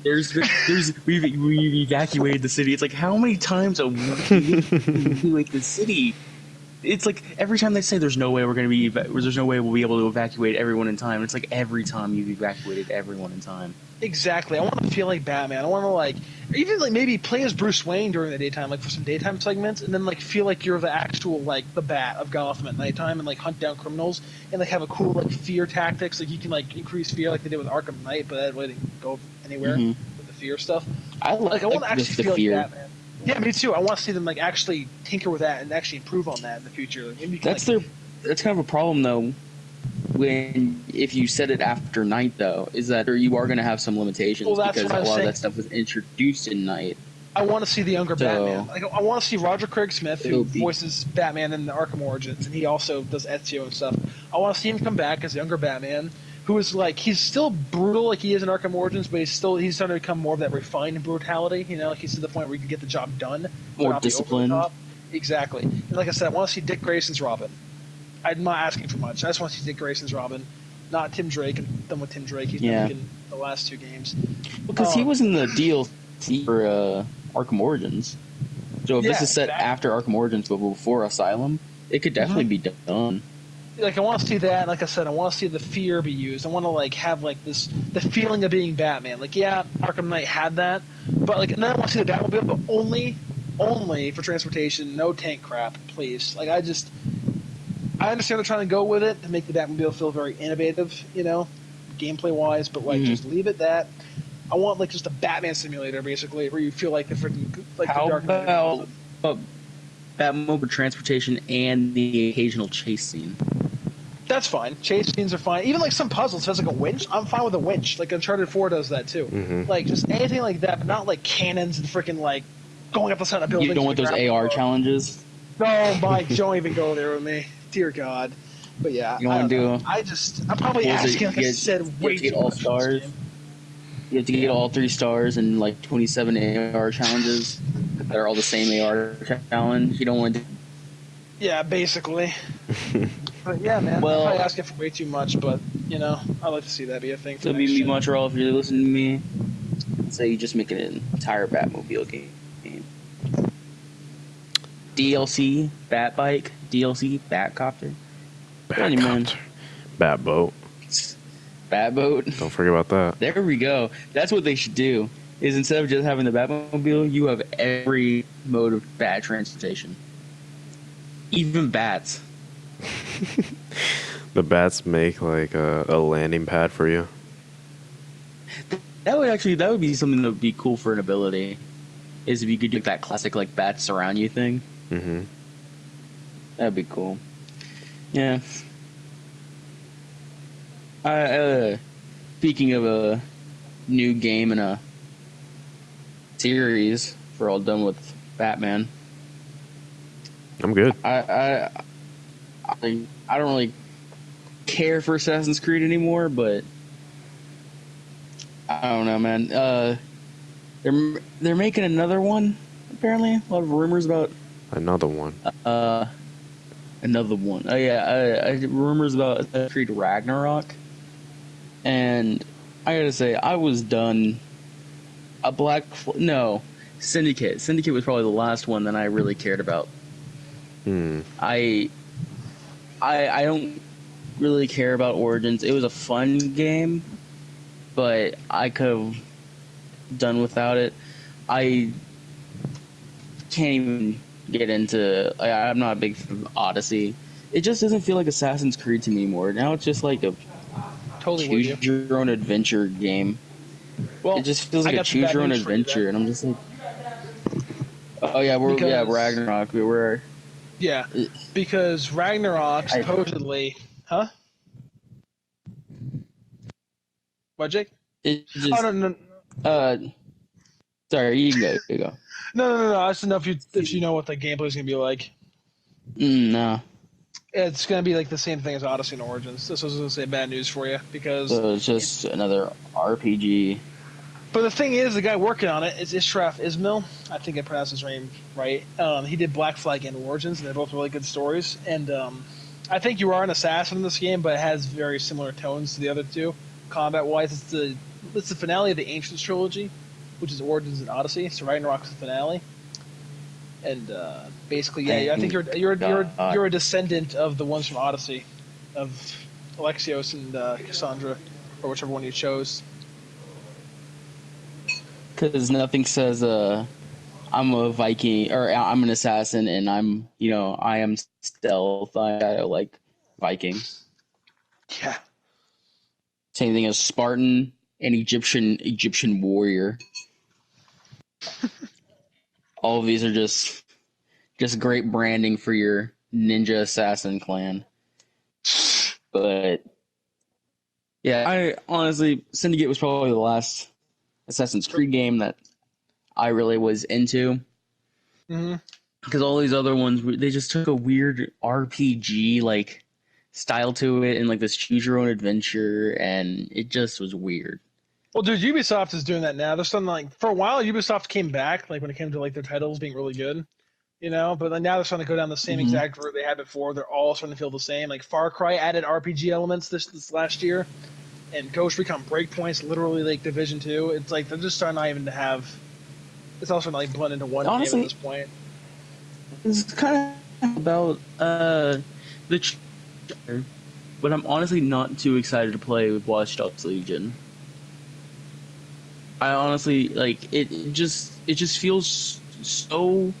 It feels like it's such a separate entity from the other Watch Dogs games that I don't know why even call it a Watch Dogs game just because there's hacking involved.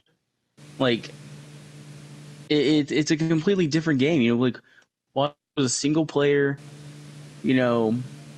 narrative, and you went through a story and they Watch Dogs 2 and Watch Dogs 1, even though they had different stories and they were different characters and different ways they were doing things, it was still the same game, or like it was still like you had a same running.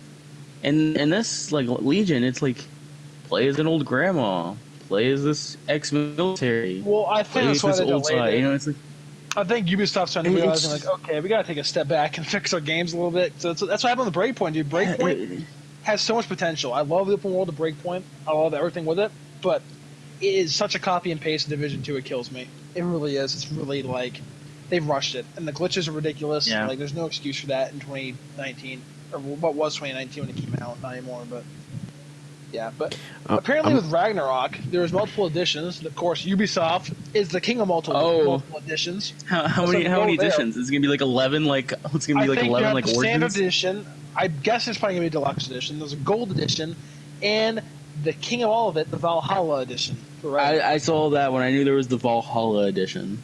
Yeah. I'm surprised there isn't another one like the.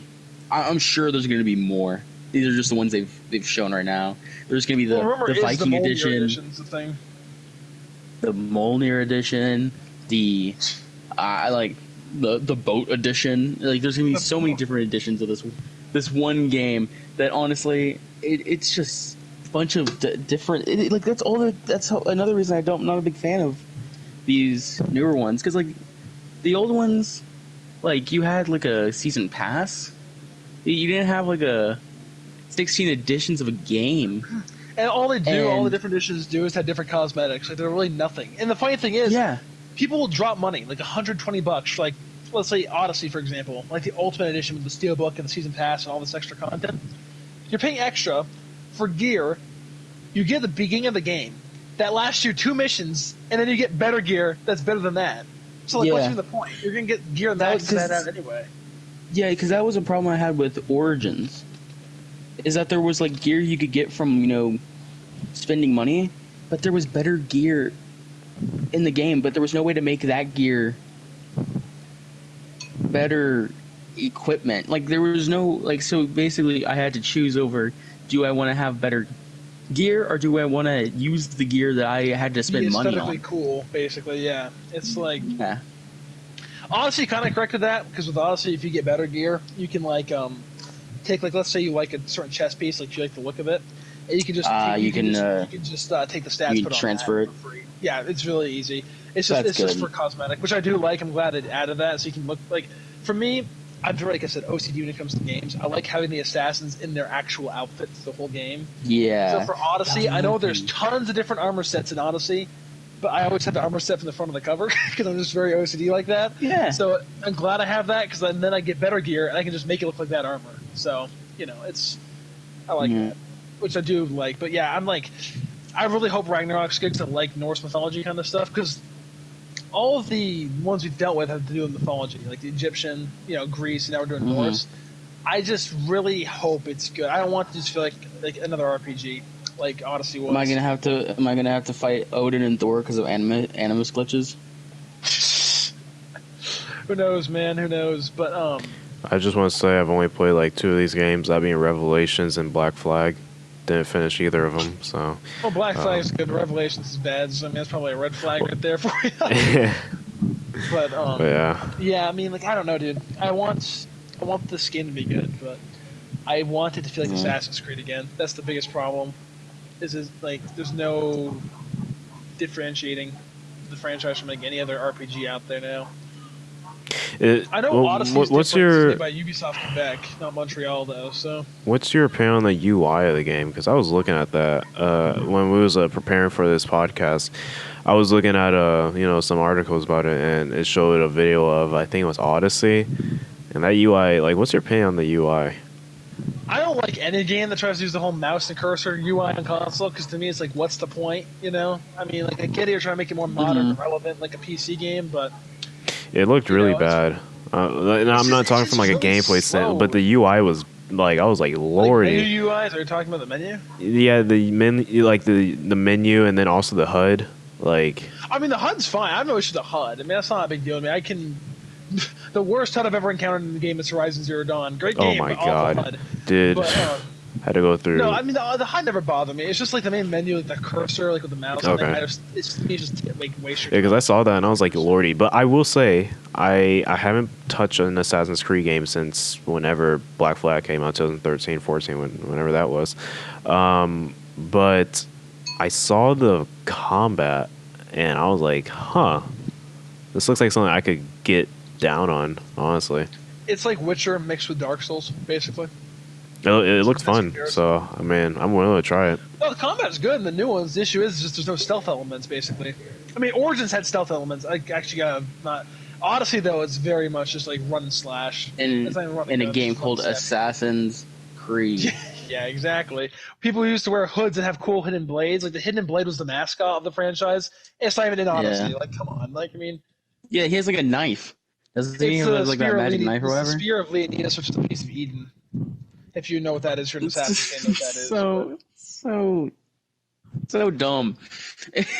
Like, just make a different game. If you want to have a character that's a Spartan warrior and it's just gonna be slashing up people, make that game. Don't call it Assassin's Creed. Or here's and then the don't thing, have anything to do with Assassin. You can still have it in the Assassin's Creed universe, but make it a spinoff. Like make sure. Okay, it is a spinoff technically. The Ancients trilogy, Origins, Odyssey, and Ragnarok are going to be they're spinoffs technically, but clarify that. Put on the box like an Assassin's Creed story, like Star Wars would. Do something like that, like set in the Assassin's Creed universe. Like you don't need to make it Assassin's Creed, and everyone's going to think it's the same thing they've been playing. Yeah. Like I'm totally fine with it being in the universe as long as it canonically fits in the universe. I'm fine with it. If it's something like over the top and stupid, the animus glitches. It's whatever. That's just for stupid stuff. That's not even really canon. That's just more of a side thing you can do if you want to. But yeah, I don't know. I really hope Ubisoft turns over a new leaf again coming up because they did for a long time after Division 1 came out. But I don't know. So yeah, I mean, is that pretty much it? I think most of the topics we have. Yeah, I'm pretty sure. I mean, not a whole lot's been going on. About an hour and a half in, so we'll have a lot more information. I think in the next few months when it comes to like next gen consoles and E3 around the corner here in a few months. We're gonna have a lot more PlayStation is gonna have their own little press conference next month. So looking forward to that. Oh, you hearing stuff about Underwater, by the way? Apparently, Underwater's not half that bad. I saw the reviews. Critics was in the.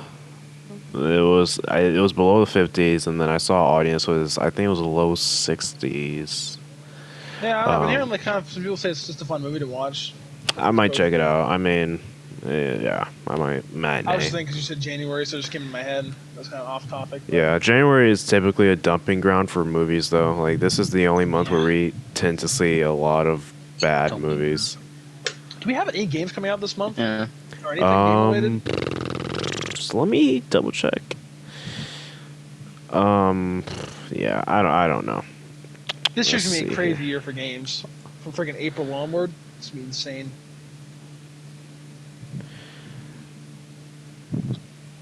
But yeah. I think that's everything. Yep. But Let's see what games yeah. are coming out real quick.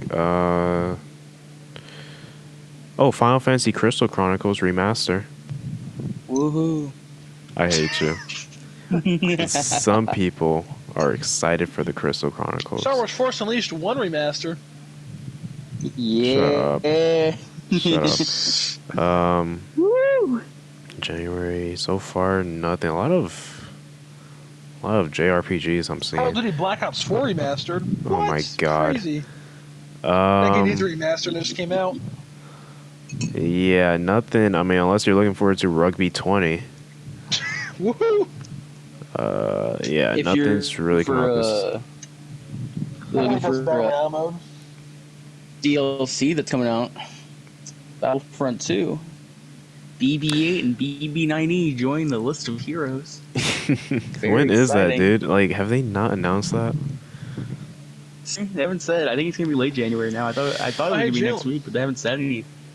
This just came out today for games. If you're interested in Batman Telltale games, I was talking about because I know you played the first one, right? You played the first one. Right now for $30, it's the bundle of the first and second game, but it comes to like the additional art mode where everything's black and white, kind of like the Arkham City. Oh, I want to play that. I thought that was only on Xbox.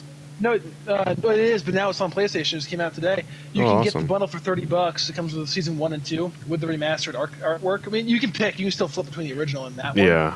Or if you already own both seasons, you can buy the you can buy the different art style for $5 right now in the add-on section. Okay, that sounds like something I want to get on after we close this here. But if that's everything, boys, I think this was a pretty successful first podcast. Yeah. It was first podcast, man. The pop culture channel. So yeah, just so everybody knows, also who's watching this, if you don't see any videos from me, first of all, I don't have a lot of expertise when it comes to making videos. It's more of Jalen's front and Jake and stuff. And also, I'm very busy. I'm gonna be mostly in the podcast, so don't expect a lot of videos from me, if any, in the future. I just want to make that clear, just so people don't want to expect things. it sounds like you just practically said if I come up missing, don't be alarmed. If these men take me and you don't hear from me on the channel, then just know what happened to me. All right, that's basically what I'm getting at. Okay. Just call 911. But yeah, no, I'm not. Fridays, just to kind of get on a little bit of schedule. Fridays are when I'm planning to do gameplay videos. For right now, I'm going to do a lot of Battlefront 2 stuff. But I will be doing some commentary later. Right now, I'm just doing no commentary, just gameplay, but I will add my voice in videos later. As for me, Jalen, I'm practically going to post a video whenever I deem it necessary. So if a new trailer comes out, a new video is going to come out, obviously. If I will obviously have video essays on the channel as well, so I'm actually working on one that should be coming out this upcoming week. So stay tuned for that. And but yeah, my upload schedule is pretty random, so just stay subscribed, stay notified on Twitter, and you'll Also, hit that bell, you hit that bell. Give us an upload, boys. like, all right? comment, Yep. subscribe. Subscribe. In about a year's time, look out for the pop culture videos saying we're going to try and change the channel up with a sad face because it's like the very, cliche thing to do nowadays. Because we're burnt out on the channel. Give it a month, and I will have left, made my own channel due to creative differences. Yes, sir. I think we can wrap this up. We're also going to buy IGN soon because we're going to try to become the monopoly of YouTube. But yeah, if there's anything you guys want to see in particular on this channel, leave us in the comment section. Let us know in the comment section, and like I said, we'll try our best to make it a comfortable stay for you. What? What was that? That was creepy. What? That was creepy. Make it a He's like, comfortable come to my stay Bates for you? Motel. Okay, now if I do end up missing everybody who's listening to this, just know what did happen, all right? At first that was a joke. I don't know anymore. It's possible. You can't find you. Don't upload this. He's holding me hostage, making me make these videos. Cut. But yeah, we appreciate you guys for coming out and checking out this podcast. If you stay through the whole entire way, you're a legend and we love you. And yeah, expect a lot more coming. Shut up, Jake. Expect a lot more coming from us in the near future. And yeah, any last words, guys? No. What about you, Matt? Sounds like you're eating dinner there. Cheese at the moment. Yeah. Eating mac Turn and off cheese. the recorder. All right. As always, guys, have a wonderful day and peace out. I'll see you on the battlefront.